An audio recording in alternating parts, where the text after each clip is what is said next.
All right. Well, good morning, everybody, once again. Thank you all for joining. Can everyone hear us well? Yes? All right. Well, I'd like to start by just introducing our panelists, and I'll give each of them a chance to introduce themselves. Gerald, Kunal, and Maria. Gerald's joining us from Indonesia. Kunal's joining us from Singapore. Maria is joining us from Australia. I'm joining you from London. For those of you who don't know me, I'm Fadl Al-Tarzi. I'm the founder and CEO of Nexford University.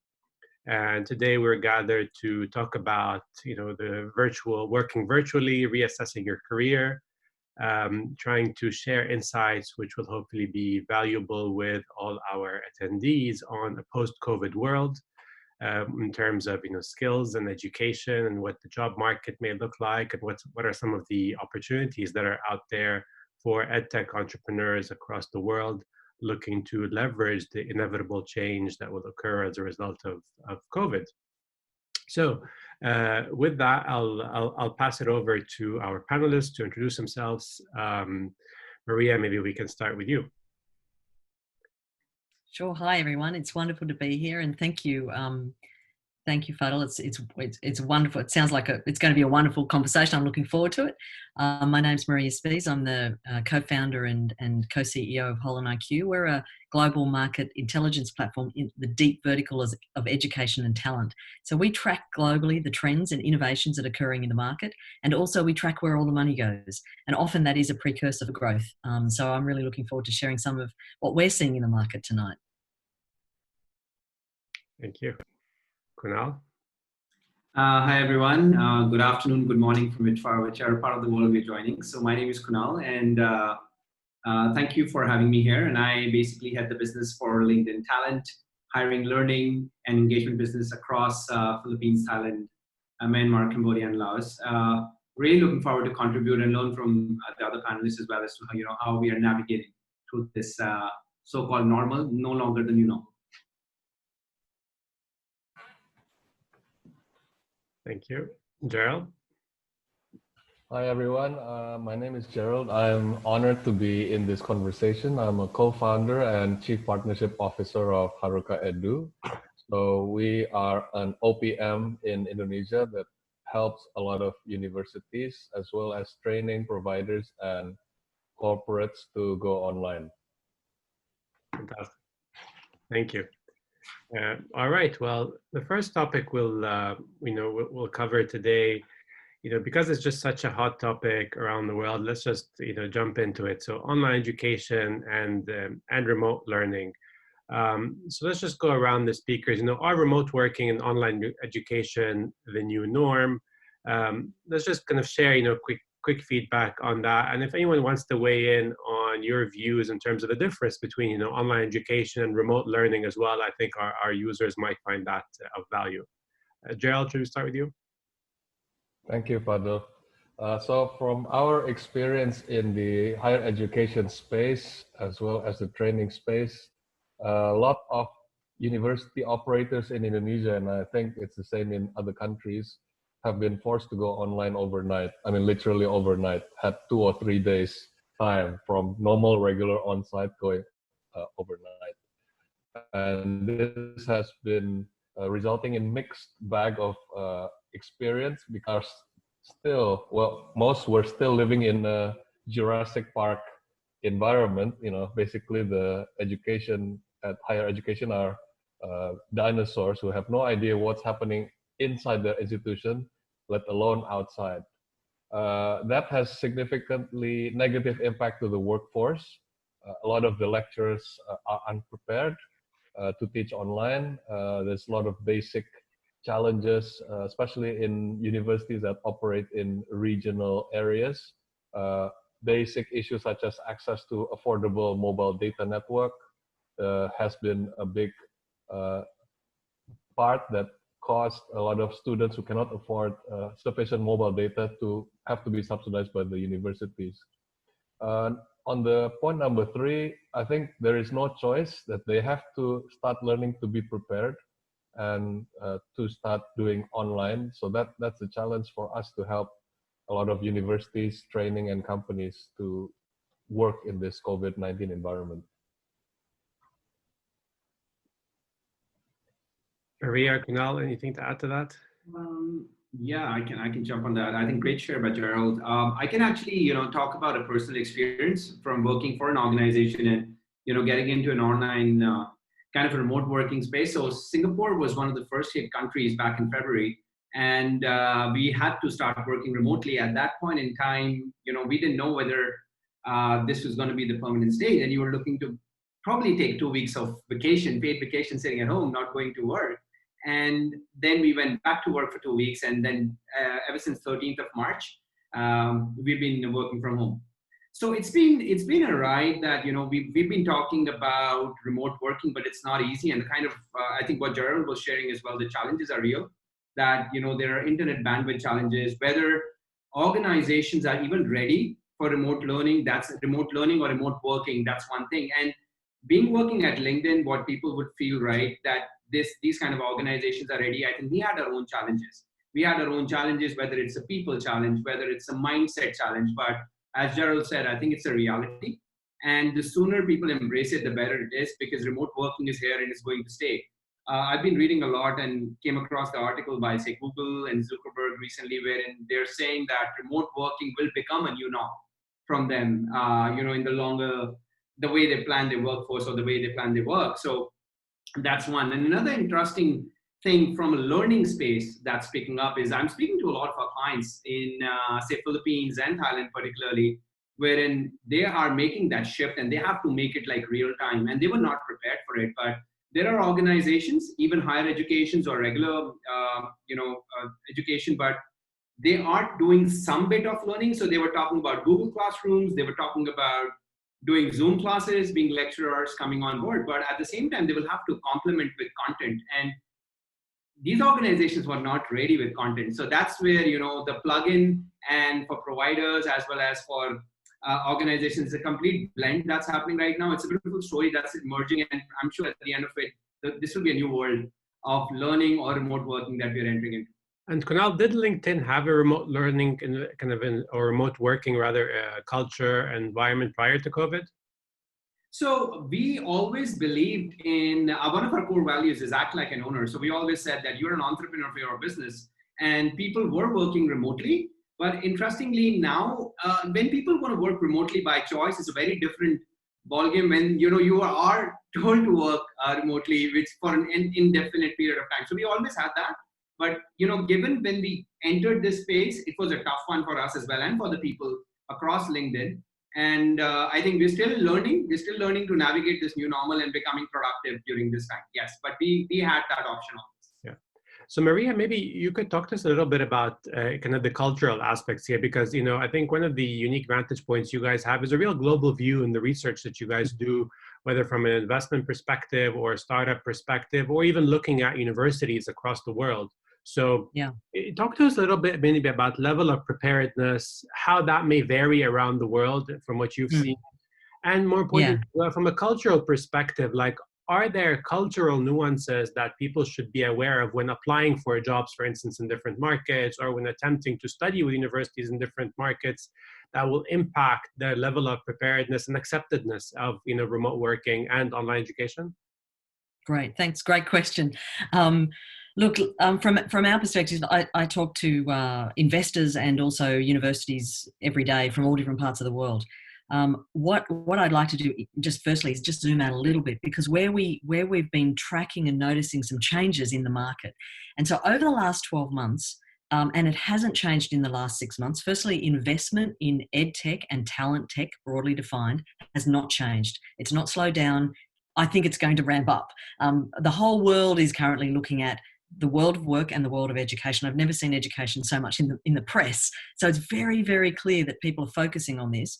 Over the last 12 months, 44% of the world's broadly defined ed tech investments have been in the workspace area, in the workforce area. So training, internships, upskilling, boot camps, all that. That's where nearly half of all investment, venture capital investment, is going into workforce. That says something very special to me about the way in which the world's thinking about ongoing learning and ongoing upskilling.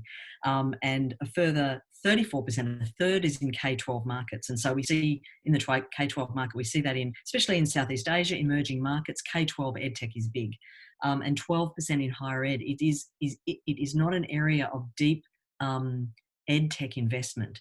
And so that backs up one of the other trends we're seeing is with sort of the merging of formal education and informal training. These two sectors are coming together, and we're seeing that in the future of online education. Even the higher ed workforce integrations and partnerships we're seeing, guild education as a benefit, or MOOCs partnering with universities to deliver degree programs. The whole OPM space, as we heard earlier, is blowing up at the moment in a huge way. And then even new models are happening. There's a new model came out of the US just right in the middle of COVID, which is don't send your staff, don't fire your staff or put them on unpaid leave, send them on learning leave, and we'll help you map their skills and connect them with learning. And I think this speaks to some trends that are happening in the future. So we are, and in terms of culturally, we do see some differences. Online learning is broadly, whether it be in higher ed or in workforce, is considered in an old-fashioned way, is sort of considered of a different quality. But I think actually everyone's just getting over that now. Most universities we talk to are still trying to manage business continuity, which is the overnight flip to online learning, and they're still trying to make that work. But just now they're starting to sort of come out of that in the back rooms of many universities. They are now starting to plan for the next phase. What will it look like in the future? This is our opportunity to redesign. So we're seeing some of that occur in different markets around the world. Great. Interesting, Maria. To follow up on that, let's talk a little bit for a moment and then go back to Q&A about post-COVID. So, you're saying investments are at kind of all-time high. There's a lot of interest from investors around the world in the sector. So COVID will come and pass, right? At some point, this will be behind us, contrary to, what media wants us to believe, perhaps. But in one way or another, we'll get over this. Unfortunately, as we get over it, there's going to be, tens of millions, if not actually maybe hundreds of millions even, of unemployed people around the world. So, the US alone is probably approaching maybe about 40 million people at this point. If you look at China and India, that number really goes up to, 100, 200. Media may be a little bit more controlled there, but, the numbers are the numbers. So let's talk about a post-COVID world. What are some of the specific opportunities for startups that will emerge as a result of, the difference perhaps in skills being, in highest demand, or new, gaps in the market that will exist, or even the natural filtration process that will happen, right? Some companies will inevitably shut down over the coming, months or even weeks. Others will emerge. So maybe let's go through, maybe we can start with Gerald and go down. What are some of the opportunities that will exist? And then we can talk about some of the other points. Great.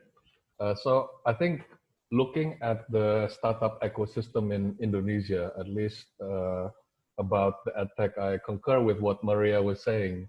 There is very little attention paid in the higher education sector for edtech. But now I see that opportunities for startups will be those who are focusing on the digital world as well as on the non-digital world. So for example, digital world challenges that we saw have been faced by many companies or institutions are content development. So that's been a lack of content developers who can create interesting videos. The understanding of content has also been very shallow. Most people, most presidents of universities, when we surveyed them last year, 2 years ago, 3 years ago, thought a PowerPoint is sufficient digital content, right? So now there's a lot of free PowerPoint classes, how to make content. So I think developing content, which is core for learning, will be popular vocations that's going to be available for those people in the digital world, as well as communication for call centers, for example, that would be in the digital world. Those in the non-digital world, for example, in the last 3 weeks, we've been inundated with a lot of new short course users.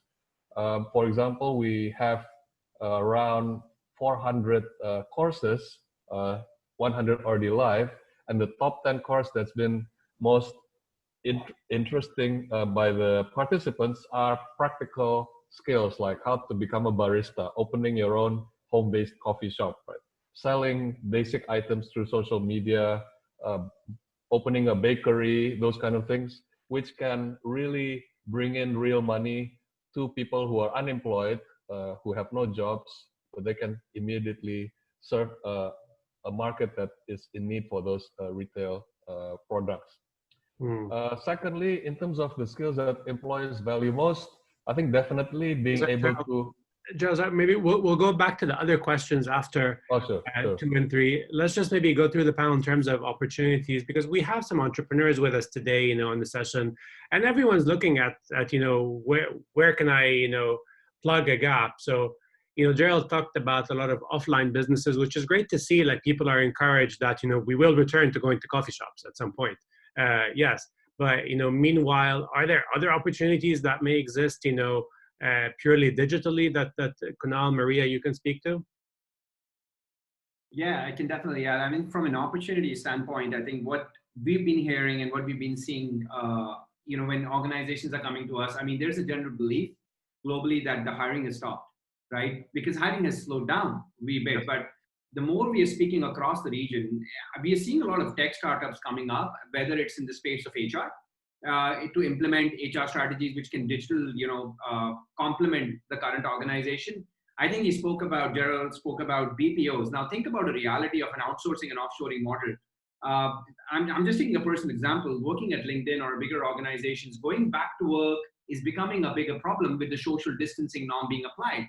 Now thinking about that, how would you ensure whether your workforce is ready to even work remotely, and when they work remotely, digital transformation becomes a reality. So the organizations that are jumping onto this bandwagon are many. So I've been talking to a lot of companies which are hiring for data scientists, which are talking about cybersecurity. So I think they're multiple, and I think tech is on a boom right now. So we are seeing a lot, and we are seeing startups, even in the space of financial startups coming up now, even more on digital wallets, in order to streamline the economy, at least emerging markets like Indonesia, Philippines, Thailand, wherein the opportunity for digital wallets is becoming big.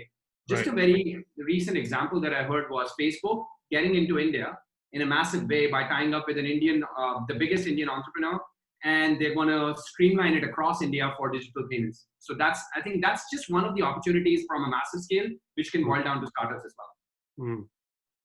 Good point. Maria? On my side, I guess what we're seeing in the market is definitely, I would completely agree. I love to hear the stories of offline jobs, right? Because people still live in communities and can connect with each other. And I think actually this whole COVID situation has brought neighbourhoods sort of back together.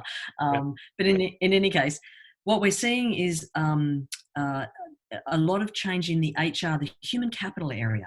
And so the old world of HR management, which is often just about paperwork, is being changed. We're seeing lots of activity in the job platforms, matching platforms, and just more recently, a number of startups and other platforms emerging, which are skills mapping platforms, and those that combine sort of data science with sort of human capital area. They're working with big customers and small to map the skills of their whole workforce. Because if you can map all your workforce's skills, and then match it to where you're heading as a company, you can bridge those skills gaps. That's what employers are looking to do now.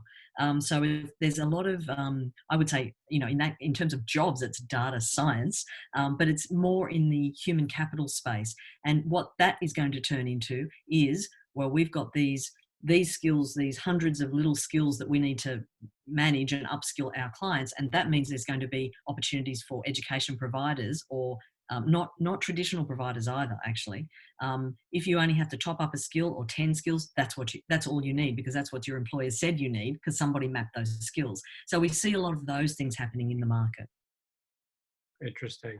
We're getting a lot of interesting questions from our attendees. So, I'll try to kind of club some of them under a consistent theme. So, we're talking about the next point here is what skills will employers value the most? So, we have someone asking us, how do online students best position themselves as the best candidates for remote working to employers? We have someone else asking, okay, how will HR in an organization change, when they come to kind of managing people remotely? Does that require a different skill set? Others are asking, how do you adapt? Is adaptability in itself, the skill now in higher demand? So who would like to talk about that? And I'd like to contribute a little bit. From my perspective, I actually think that students who attend universities online, who learn online, will actually more likely be better, I don't want to say better suited, but better equipped with the skills necessary to perform in a remote working environment. And contrary to popular belief, online definitely is not easier. On the contrary, I think it's more challenging. It requires, more self-discipline. It requires better organization skills. You could even make the argument it requires better communication skills. When you're communicating via Zoom or email or chat, you really need to be more succinct. You need to be, people often can't see your facial reactions and understand what you really mean. So it builds a unique set of skills, which I think employers will value more and more as we move forward, even in BPO industry. So regardless of COVID, if there's a company in Texas employing people in India and China and the Philippines, they're always going to be remote. So to that end, how can we answer some of these folks' questions in terms of the skills employers will look for more? How do they online students position themselves more attractively to employers across the world? Who'd like to give that a shot? So can I jump onto that? I really loved what you said, Fadl, and what Maria said about, it's about time when if we can see the skill availability versus what could be the jobs of the future and how we can marry it together. Interestingly, what we have done as a business for LinkedIn as well, we have pivoted into data and insights majorly. And when Maria was speaking about it, I really loved it because that's our core business, wherein we work with organizations as well to show them where their skill trajectory is today and what could be the jobs of the future. So I'll give you an example in the pre-COVID and post-COVID world. What we have seen, just to answer from a student's perspective, right?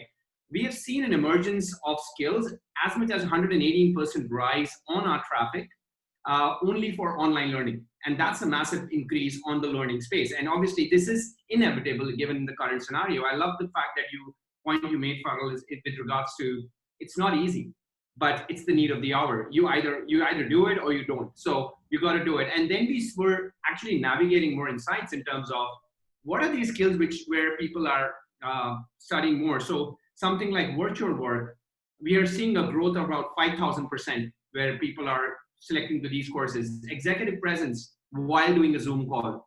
Understanding the navigation of a Zoom call, 6,000% increase in these courses. Microsoft skills coming in because technology is becoming a reality. There's a 10,000% skill increase there. So, I've been talking to a lot of students as well. I was talking to a student who is in France right now, and he was just about to graduate this year. But obviously, the job market is badly hit, and the university has extended their graduation for another year. So he continues to be in France finding a job, and he has a very similar question. What do we do now? So I think the reality is that we are getting ready for a world where we will work remotely and it will be virtual to a certain extent. So how can you ensure and keep a tab on the companies as well, and how the organizations are evolving in terms of what they are talking about, what their businesses are going to be. If there is an organization that you want to be a part of, keep a tab on that. I mean, LinkedIn is a great tool. You can connect with people from those organizations, connect to business heads, just don't connect to HR.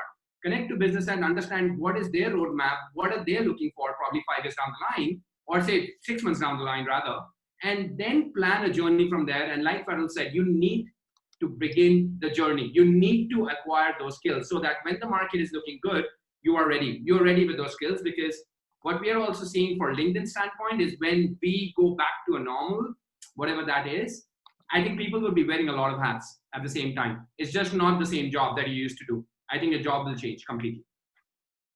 Thank you, Kunal. Maria? Yeah, some years ago, there was a study done predicting that the HR department of the future will be by 2030 or something, and now perhaps that's accelerated, would be managing a workforce not of 100% or pretty much 100%, ongoing workers, whether they be full-time or part-time, but a 30% core of workers, and then a 70% remote and contingent gig workforce. Now, that was predicted a few years ago, and we already see these types, the whole nature of work changing, and organisations rethinking the definition of what makes for a good a good worker or a good professional in their organisation. Adaptability is incredibly important, and so obviously digital skills. I mean, there's just no getting around digital skills, and I'm really interested to see those stats coming through from LinkedIn there about the executive presence. Who would have thought? But actually, many CEOs and so on are hugely uncomfortable in front of a camera. And so those sorts of skills, and really it's practice. I mean, yes, you can learn things for sure and practice them at the same time. So digital skills for sure. What we're seeing in the in innovations around, say for example, you're an organisation and you have got 30, 20, 30, 40% of your workforce is remote. They work in remote teams. They don't connect together over the water cooler. They are all over the place. How do you manage culture? How do you manage, how do you even recruit? How do you know that whoever is applying is the person? They're not going to come in for an interview. And so what we're seeing at those important transitions into work, out of uni and into work, we're seeing different types of recruitment activities. So for example, some, especially in the tech world, you play games. And you play the game, you like the game, you enjoy the game. If you get the top score, you get the job, because actually what they're testing is your skills, not the game playing. So we're seeing different ways of even entering the job market. Interviews by artificial intelligence, where like right now we would be, AI would be listening to what we're saying, the tone of our voice. They would be it would be assessing our facial expressions and making determinations based on that. This is happening right now. So getting used to and comfortable with technology as a means of communication, both written and voice as well. Voice, some people predict the end of typing. I would think that would be great. So different types of technologies keep coming. I would say keep curious about these ongoing edge case technologies, which will very soon become core. So I would put my hand up for digital literacy in all forms, and comfort in communication in particular inside digital formats. So there's kind of a follow-up question to this. Someone, I love this question, so I'm going to have to kind of insert it into the agenda. It really speaks to my heart closely. Someone says, so is the world moving towards, I'll read it exactly as they said. Yeah, it's Adia. I'm not sure where Adia is, but would the world become a giant pool of global talent where people can be hired from anywhere without consideration to their location? So the considerations become their education essentially. Is that where the world's moving?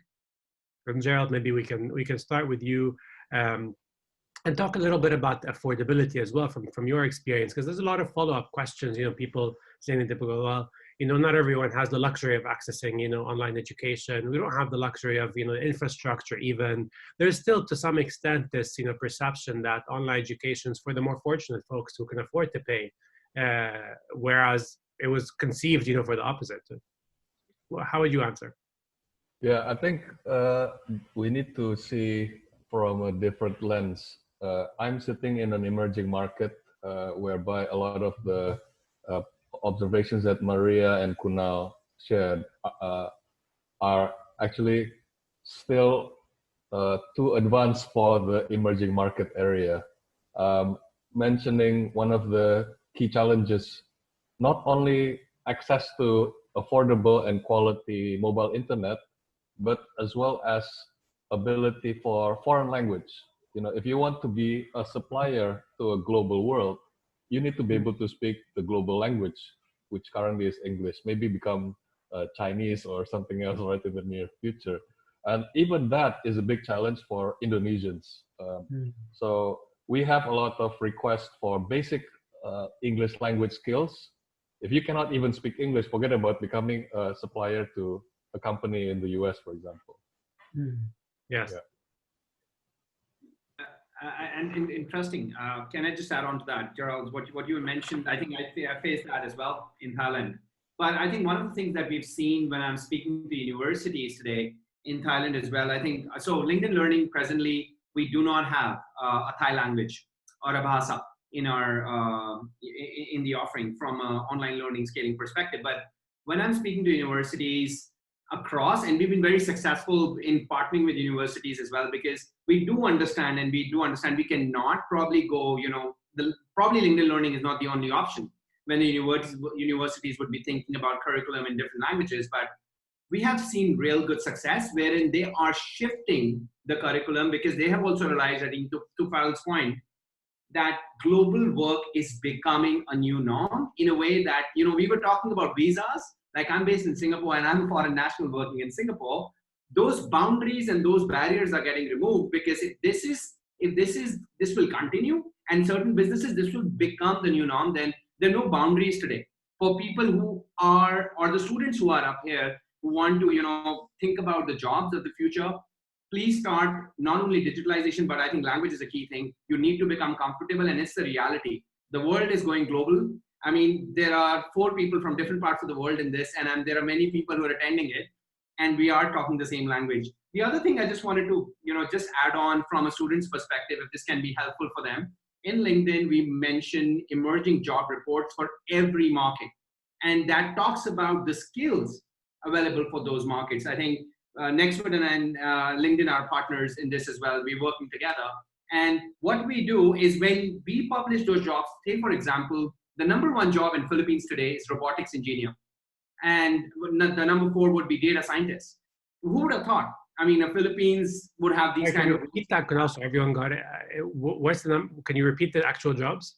Yeah, so the top 4 jobs in Philippines today is cyber specialist, robotics engineer, data scientist, and a customer service representative. That's a no-brainer, the last one. But when we look at this data, and when we shown this data, it's not only the jobs, but the complex skills that makes these jobs. And Nexford is one of our key clients as well, because they're also imparting in terms of the tech skills, ensuring that the workforce is getting ready for the future. So when you think about these jobs, we not only publish that these are the top jobs, but we tell you the taxonomy of skills, which is a breakup of skills required to do these jobs. And this is available on linkedin.com. So I would strongly recommend for students and graduates here, because we saw some questions there, please go out, look up there.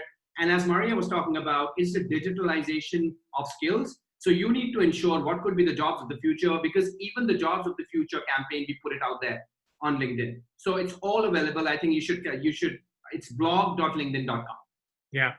Yeah, and I mean, guys, I know this sounds simplistic, but the data is out there when it comes to new jobs. So companies like LinkedIn have done it for you, and most of it is available for free. If you're just simply looking for what are the skills in highest demand, what are the trends that you need to follow in order to qualify for today's jobs and tomorrow's jobs, what are the skills that you need to know? The data is really there for you. Now, accessing, high quality education is not going to be free, because nothing of high value is free, but there are affordable options, and I think, Gerald, you could speak more about that in a second. But before that, Maria, do you mind going back to that question where Adia asked, is the world becoming a giant global pool of talent? Are you seeing that trend emerge through your research and your work with startups across the world? I think actually, I mean, we live in a postmodern world, right? And so unfortunately, nothing's so clear cut. I think actually it's going to be a combination of hyper global and hyper local. And so, the middle area is perhaps going to collapse. What we will see the return to very close-knit local communities and people in those communities working digitally at a distance. it's going to be a combination of things. I wouldn't say it's all going to be one big global market. I just don't think that's going to happen fully. Although there has been, but I do think that the vast majority of people throughout their life will have jobs, not every job, but have some or many jobs where they will be working for an employer or a set of employers or multiple employers at once, who are at remote to where they live. So the commuting into a CBD 9 to 5 and commuting home again, that sort of whole system will start to break down a little more, which I think maybe that's not a bad thing. One of the stats that always struck me was a prediction that by the year 2027, again, this was made pre-COVID, so it may have changed, but by the year 2027, there's a wonderful graph that shows one line going up and one line going down, and that those lines cross at 2027, and that's the year that it's predicted that more jobs in the US, more people in the US will be in contingent work than in full-time work. And that's 2027, and that was pre-COVID. And so the whole move to contingent work or gig sort of working is absolutely a trend. It has been for a long time, and I think this will sort of accelerate the trend. So why does that matter, Maria, to our attendees? So, we have people here from Philippines, Indonesia, Nigeria, Thailand attending with us today. And, to a large extent, people are looking for jobs across emerging markets. And in many ways, these jobs may not exist in their local markets. So, right. Personally, I'm of the view that one's physical location will become less relevant to their ability to access economic opportunity over the years. So if you look at the gig economy in the US, if a big chunk of those are going to be working virtually, right? You also look at populations in the UK and the US, you look at age demographics. So, by 2027, the majority of the US and the UK are going to be aging, right? Probably over age of 50 or so, whereas you look at places like Nigeria or Philippines or Indonesia, you'll find that the majority of the population is going to be below age 21. So does that present a real opportunity for people to be able to access jobs across the world, regardless of their location? How can they prepare for them today? Absolutely. I think there's a couple of implications of this. This sort of, the way in which populations are moving and changing around the world and aging or not, or bulging in youth, right? One of the things is around working in a gig format, a contingent, is that you have to keep upping your skills all the time, because you're either working on multiple projects at once for different people, or you're moving from one to the other. It might be quite secure, but it changes all the time. And that means your job doesn't stay static because you're doing multiple. That means your skills cannot stay static. You need to continue upskilling. That's issue number one, or opportunity number one, frankly. Secondly, I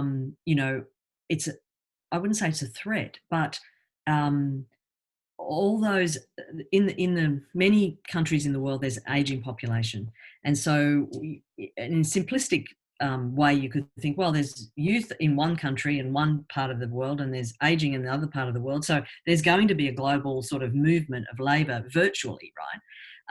The problem we've got to worry about, if you're thinking about what skills, is that many of the outsourced jobs of the past were lower skilled jobs. They are the ones that are going to be replaced by artificial intelligence. They are the ones that are going to be automated. So what are the skills, building skills and thinking about careers where your human capacity is absolutely required? If you are customer service on the phone or whatever, that's going to be all AI. It's voice AI very soon. And so there's large swags of parts of some economies where it's built on these sort of, even coding. But plain coding is also going to be automated at some point in the future, if not already now. And so people need the skills that they know computers cannot replace. Exactly.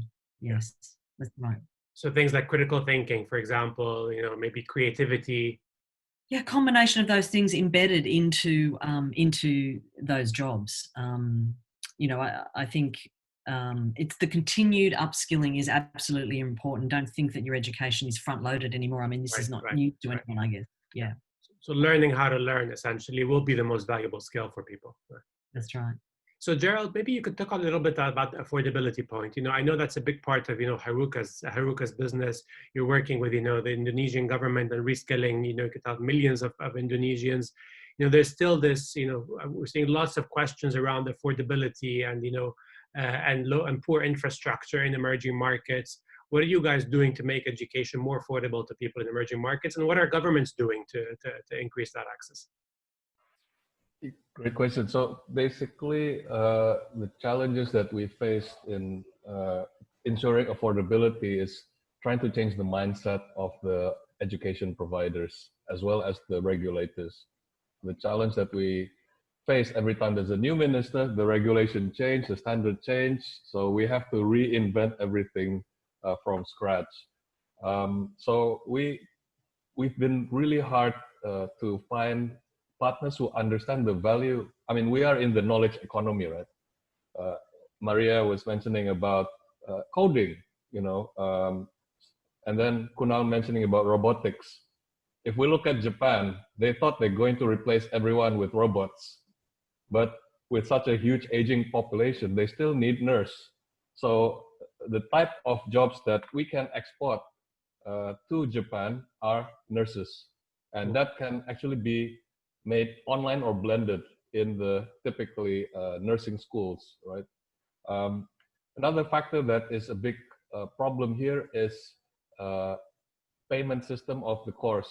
So there's been a lot of financial fintech companies who have start up to provide affordable installment systems, because most of the university students, they don't get any subsidized school fees like in the UK, like in the US, right?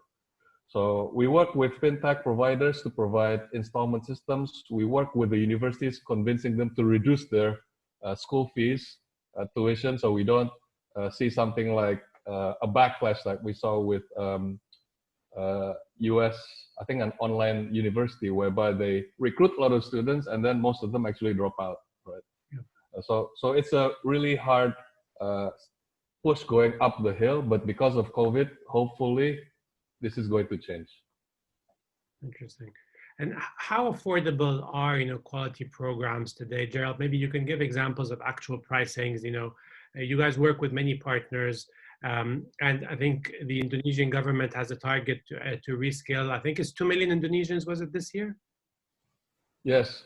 So initially they planned to reskill 2 million, but because of the COVID, they're doubling that amount of potential participants.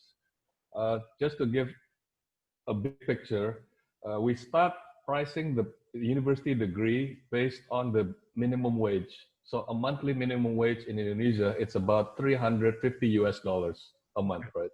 $350. So for somebody who is working and they need to upgrade their standard of living, they need to be able to save or spend about 20% of that budget. So we are asking our partners to charge no more than about $80 to $90 a month. So that's a huge gap compared to the school fees in Singapore or even in Australia or in UK or Europe, like that. Okay. So for $80, $90 a month, people would be able to get access to that, high quality education. I believe in Indonesia in particular, the government's subsidizing a lot of that, right? No, they do not. No, through the current program that you guys are working.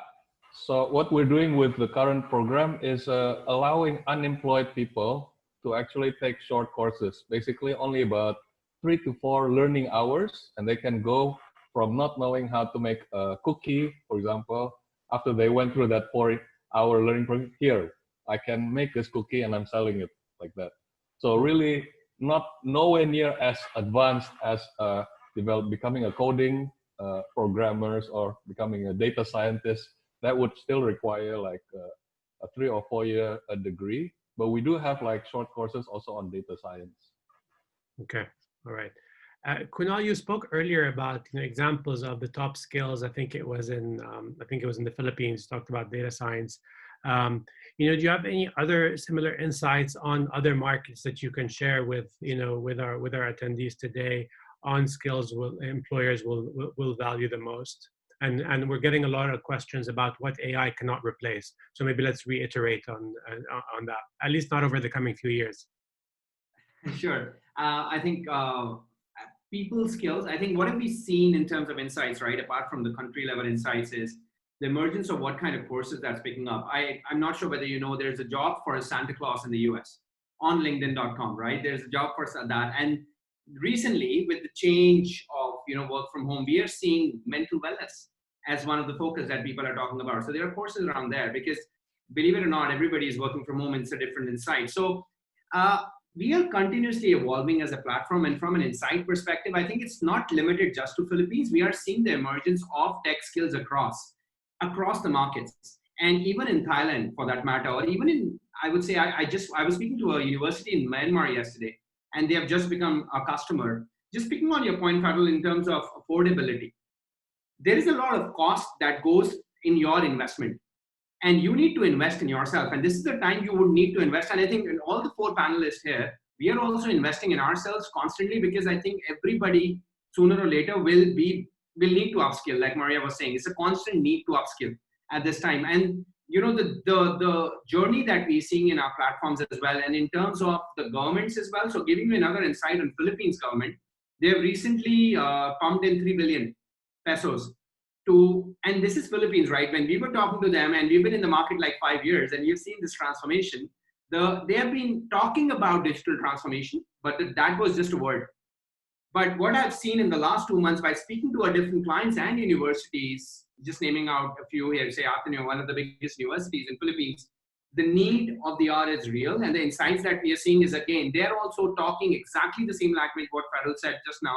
What could be the job of the future? What LinkedIn, we are not working with the governments right now. Apart from the government, in US, we're working with Singapore. We even define the jobs of future and the skill required to do these jobs. In future, we work very, very closely with Singapore governments. I mean, these, if people want to look it up, there is a website called Future of Skills in Singapore. You can look it up, and we are working very closely there. So the insights would be picked up from the platform in terms of social learning. One of the biggest things that's picking up social learning, and what we are seeing is not only a person needs to learn, but also invest in a culture of learning. So if there are university people out here, or there are organizations, it's very difficult to, as Fadl was saying earlier, it's not easy to implement online learning in an organization as well, even when you have the tools. So one of the things that we have seen in any learning conversation, if you talk to an organization, there's only 60 to 70% adoption previously, right? Before pre-COVID days. But today, it's up to the learner themselves, because they need to upskill and they need to be ready for whatever they want to get into. And after doing that, the organizations are now steeping up the learning curve. We are talking real time in terms of implementation, because tools like, say, Nexford and LinkedIn Learning are very plug and play. And we're not saying that we are an online education body. We are blending in with universities like Nexford. We are blending in with physical universities. And what universities will continue to do, I think people will continue to be there. Robots can, probably AI and robotics can remove something like a call center call, because I was talking to one of the call centers, and they're already talking the language, call center agent of the future. And their job is just robotics. They're going to remove these people. So if people need to be relevant, they need to invest in themselves. And it's organizations who are investing constantly, and EduTech is evolving. So I mean, there are multiple insights. If I start sharing, one of the insights that we see is telecommuting growing by 6,000% as well. So crazy numbers, and everything is talking on the same lines. Thanks, Kunal. Maria, let's pick a little bit on universities. I know we have some academics with us today from different universities across the world. So let's talk about it. From our traditional universities lacking in innovation, based on what you guys are seeing, and what are some of the I would say, what's some of the advice that you can offer to those attending today who find themselves being asked those difficult questions by their deans or their presidents? You need to figure out a way to go online and do it quickly and do it properly, before fall, right? So they have 3 months ahead of them, and they need to come up with something other than, a 3-hour Zoom lecture every day. Yeah, look, it's a great question. I mean, one of the things it depends on, of course, one's definition of innovation. Universities were built to innovate. but they innovate in a certain way. They innovate in research, in building new sort of things for the world. I mean, lots and lots of inventions, many and perhaps even most, grew somehow, if you track their roots, out of a university. And so universities are hugely innovative in the research space. But what we're talking about is moving that type of innovation and so on into the teaching and learning space. Right. And so innovation in the teaching and learning space, and in particular, given the world is like it's like this highway, and universities are chugging along and everyone's zooming past in the fast lane, in terms of innovating with technology, using digital embedded and integrated into learning design and learning experience. I would say the vast majority of universities are not really innovating in that space. Of course, good academics in the audience will be questioning the question: should they even innovate in this space? And I'm going to leave that one alone. But I would say no, not really innovating in pedagogies. Pedagogies are quite personal. They can be quite personal. The way in which you think learning should occur and the way it occurs is deeply embedded into your own history. And as we know, universities are typically, or traditional universities, are built from the bottom up. They are individual professional academics doing the thing that they do well, and people leave them alone. So therefore, practices are not questioned, and innovation in that way, is harder to occur. How can people change that, Maria? I mean, practically, like, if you could give, one or two, specific examples of those who are with us today who are looking to bring innovation into their schools. They're not going to transform the school over the coming 2 months. And I think you raised a really interesting point, which is so paradoxical, right? So you have some of the world's greatest innovations have come out of universities, and yet universities' ability to adopt their own innovation is so limited. So how can, what are some of the examples of, innovative practices you're seeing either by universities or edtech companies that you would encourage our attendees today to potentially adopt? I think one of the things that I would say is that to innovate using technology in teaching and learning, it's more than an N of one. In a traditional environment, it's the teacher, the materials they build, and then the students, and then we're all okay. You need to partner with people who understand technology. You just need to, otherwise it's not going to work. And that could be an external provider, or it could be, there's folks in universities all over, the e-learning people, the edtech people, they are there in every university. So partner with them, talk to them. The other thing, because sometimes the affordances of technology can give you ideas about the way you can innovate, rather than the other way around.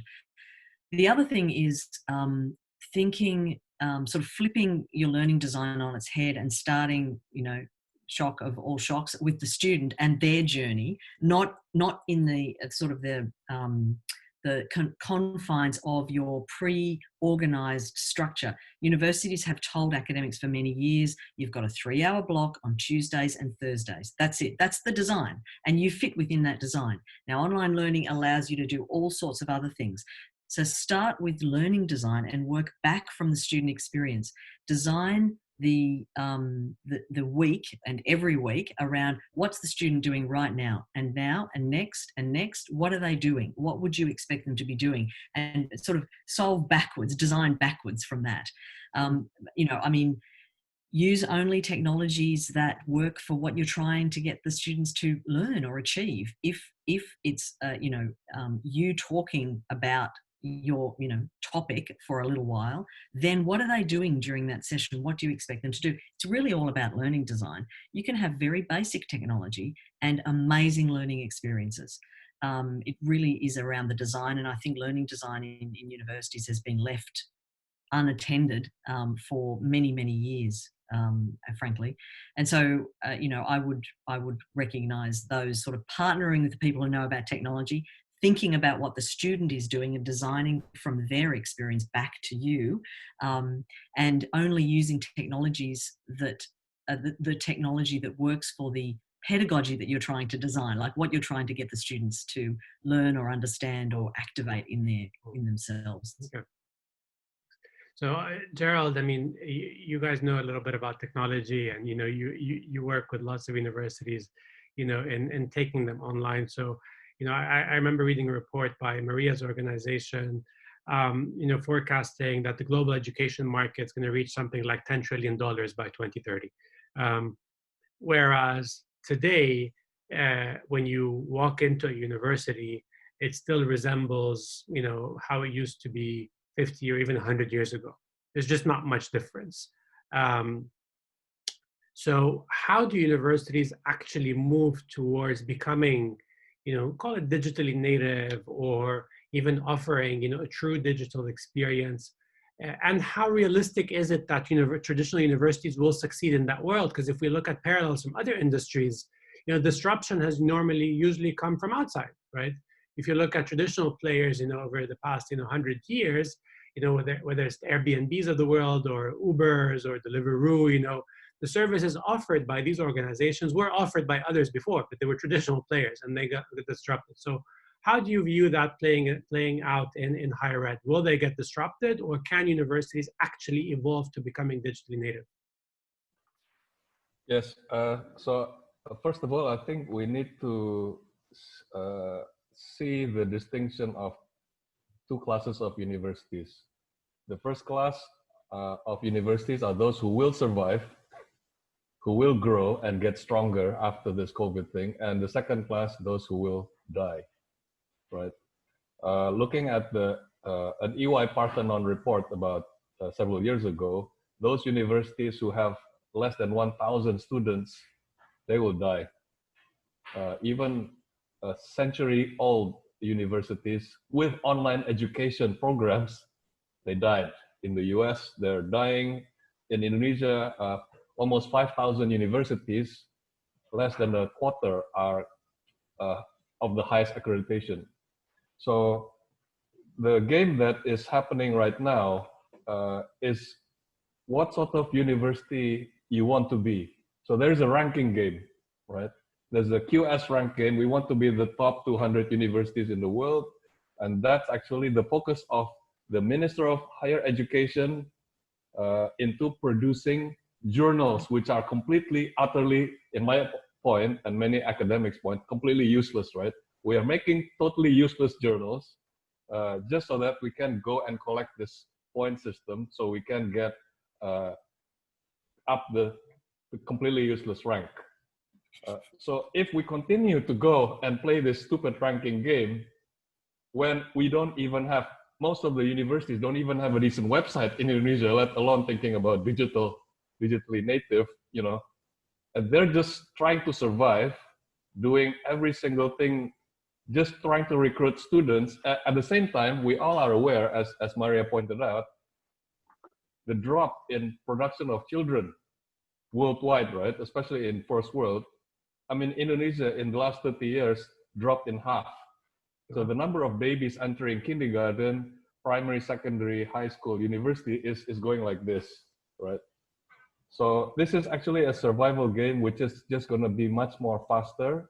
Those who are stronger will be faster in going online, as like some of the partners that we work early on. But those who are still living in the dark ages, they're going to be wiped out. Yeah, it's a gloomy sort of forecast for lots of schools. I mean, I think we agree with it. It's just the reality, and it's so ironic how the metrics used to rank universities have very little to do with actual student interests, and yet people want to see these badges and stamps, and it's like a great an awful tasting product with an amazing packaging. People buy it. Yeah. So yeah. All right. So in terms of demand for digital transformations, because obviously, I mean, demand is going to increase, right, across the world.